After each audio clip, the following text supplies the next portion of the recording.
मगध साम्राज्य।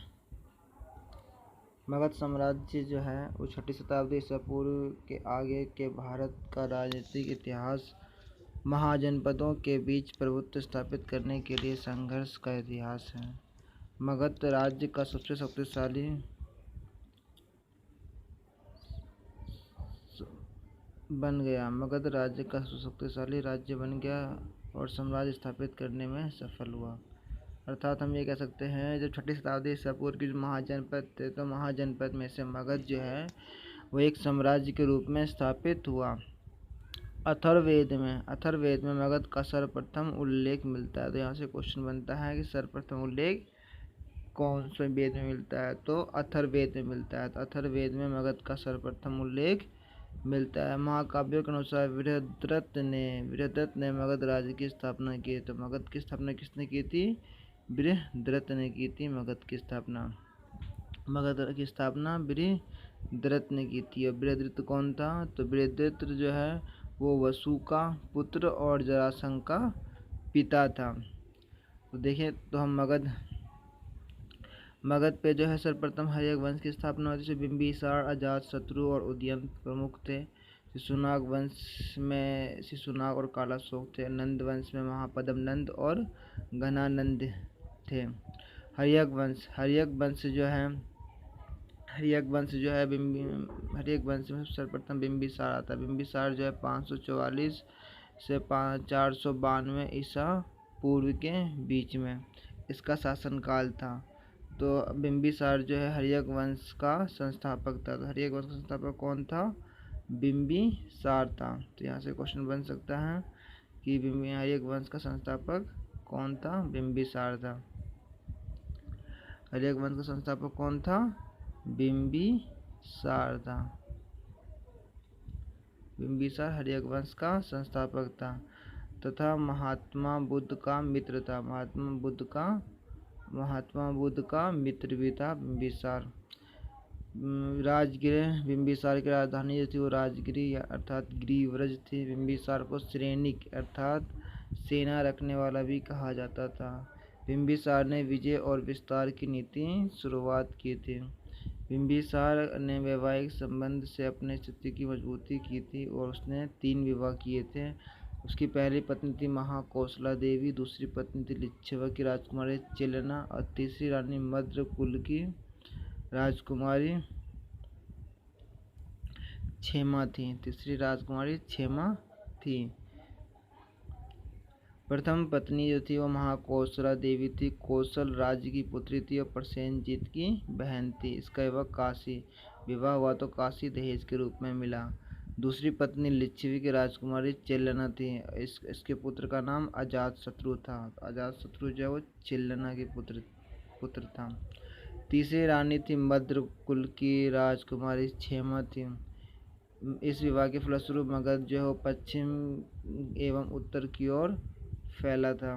बिंबिसार ने अंग के शासक ब्रह्मदत्त की हत्या करके उसे मगध में मिला लिया था। तो जो अंग का शासक था ब्रह्मदत्त की हत्या कर दिया था और मगध में अंग को मिला लिया था बिंबिसार ने अवंती नरेश चंडप्रद्योत से युद्ध किया था। जो अवंती के नरेश है चंडप्रद्योत उससे युद्ध किया था, लेकिन बाद में दोनों दोस्त बन गए थे। जब चंडप्रद्योत को पीलिया हुआ था तो बिंबिसार ने अपने राजवेद जीवक को उज्जैन भेजा था। अजातशत्रु कार्यकाल 492 ईसा पूर्व से 460 ईसा पूर्व के बीच में था। अजातशत्रु जो है अपने पिता बिंबिसार की हत्या करके शासक बना था। अजातशत्रु को कुनिक भी कहा जाता था। उसने कौशल एवं वैशाली को पराजित करके मगध में मिला लिया। तो जो है अजातशत्रु ने कौशल और वैशाली दोनों को ही पराजित किया था और पराजित करके मगध में मिलाने वाला शासक था। वैशाली के युद्ध में अजातशत्रु ने महाशिलाकंटक एवं रथ मूसल जैसे हथियारों के प्रयोग किए थे। किसके युद्ध में? वैशाली के युद्ध में। अवंती के खतरे का सामना करने के लिए अजातशत्रु ने राजगीर की किलेबंदी की थी। तो राजगीर की किलेबंदी अजातशत्रु ने की थी ताकि अवंती जो है आक्रमण न करते। प्रथम बौद्ध संगीति का आयोजन भी अजातशत्रु के काल में हुआ था। अजातशत्रु के काल में प्रथम बौद्ध संगीति का आयोजन हुआ था, ये मोस्ट इम्पोर्टेंट है। उज्जैन उज्जैन का कार्यकाल 460 से 444 ईसा पूर्व के बीच में था। इसने पाटलिपुत्र को मगध की राजधानी दी थी। बहुत इंपॉर्टेंट क्वेश्चन है, यहाँ से आता है प्रश्न। तो पाटलिपुत्र की जो है मगध की राजधानी उज्जैन ने बनाया था। उज्जैन ने पटना में गंगा और सोन के संगम पर एक किला बनाया था। तो गंगा और सोन के संगम पर किला बनाया था उज्जैन ने। हर्यक वंश का जो अंतिम शासक था वो नागदशक था। नागदशक हर्यक वंश का अंतिम शासक था। ये भी इम्पोर्टेंट है। शिशुनाग वंश का जो कार्यकाल था 412 से 345 ईसा पूर्व के बीच में था। तो शिशुनाग जो है वो 412 से 394 ईसा पूर्व तक उसने शासन किया था। शिशुनाग जो नागदशक का अमात्य था। शिशुनाग जो है वो नागदशक का अमात्य था। नागदशक को अपदस्थ करके शिशुनाग वंश की स्थापना की थी। वैशाली को मगध की राजधानी बनाया था। तो शिशुनाग जो है मगध की राजधानी किसको बनाया था? वैशाली को। तो वैशाली जो है मगध की राजधानी बनी थी शिशुनाग के टाइम में। शिशुनाग ने अवंती को मगध साम्राज्य में मिलाया था। तो इसने अवंती को भी मगध साम्राज्य में मिलाया था। अब कालाशोक। तो कालाशोक का कार्यकाल जो है 394 से 366 ईसा पूर्व के बीच में था।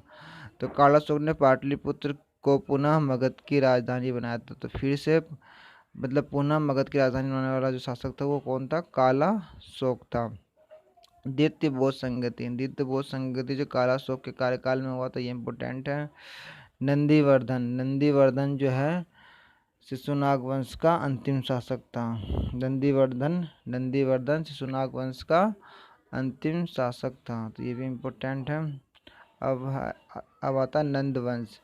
नंदवंश का जो कार्यकाल था 344 से 322 ईसा पूर्व के बीच में था।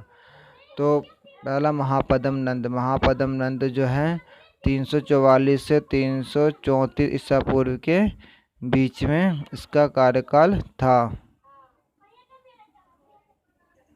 महापद्म नंद ने नंद वंश की स्थापना की थी। तो नंद वंश की स्थापना किसने की थी? महापद्म नंद ने। तो महापद्म नंद ने कलिंग को जो है मगध में मिलाया था। तो विजय स्मारक के रूप में उसने कलिंग से जिन की मूर्ति उठा ली थी। उसने अपने एक को एकराट कहा। तो एकराट की उपाधि किसको दी जाती है? महापद्म नंद को। घनानंद जो है नंद वंश का अंतिम शासक था और इस सिकंदर का समकालीन था। चाणक्य ने चंद्रगुप्त मौर्य के साथ मिलकर घनानंद को पराजित किया था और मौर्य वंश की स्थापना की थी।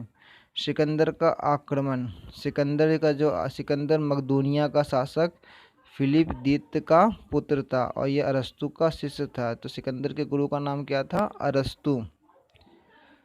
सिकंदर ने एशिया माइनर, तुर्की, इराक और ईरान पर विजय प्राप्त करने के पश्चात 326 ईसा पूर्व में खैबर दर्रा पार करके भारत पर आक्रमण किया था। तो भारत पर आक्रमण कर इसने खैबर दर्रा को पार किया था।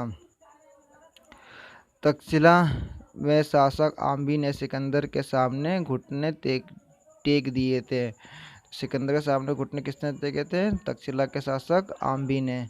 हाइडेस्पीस का युद्ध। तो ये युद्ध इम्पोर्टेंट है। हाइडेस्पीस का युद्ध। ये युद्ध जो है झेलम नदी के किनारे सिकंदर को पोरस का सामना करना पड़ा था। सिकंदर ने पोरस को पराजित कर दिया मगर उसके साहस से प्रभावित होकर उसका राज्य वापस कर दिया तथा पोरस जो है सिकंदर का सहयोगी बन गया। सिकंदर की सेना ने ब्यास यानी बिपाशा नदी से आगे बढ़ने से इनकार कर दिया था। सिकंदर जो है भारत में लगभग 19 महीने 326 से 325 ईसा पूर्व के बीच में रहा था।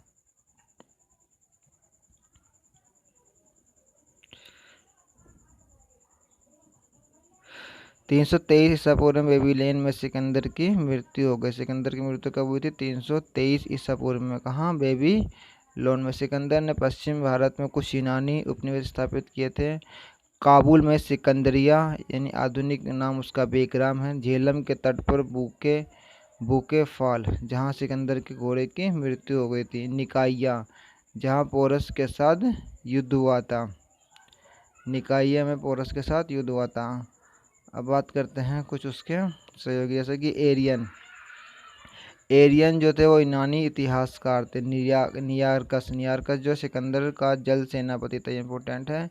सिकंदर का जल सेनापति पूछता है, नियारकस था। सिकंदर का सेनापति कौन था? सेल्यूकस जो है सिकंदर का सेनापति था। सिकंदर ने नियारकस के नेतृत्व में सिंधु नदी के मुहाने से फरात नदी के मुहाने तक समुद्र तट का पता लगाने के लिए भेजा था। तो सिकंदर ने जो है किसको भेजा था? नियारकस के नेतृत्व में सिंधु नदी के मुहाने से फरात नदी के मुहाने तक समुद्र तट का पता लगाने के लिए भेजा था।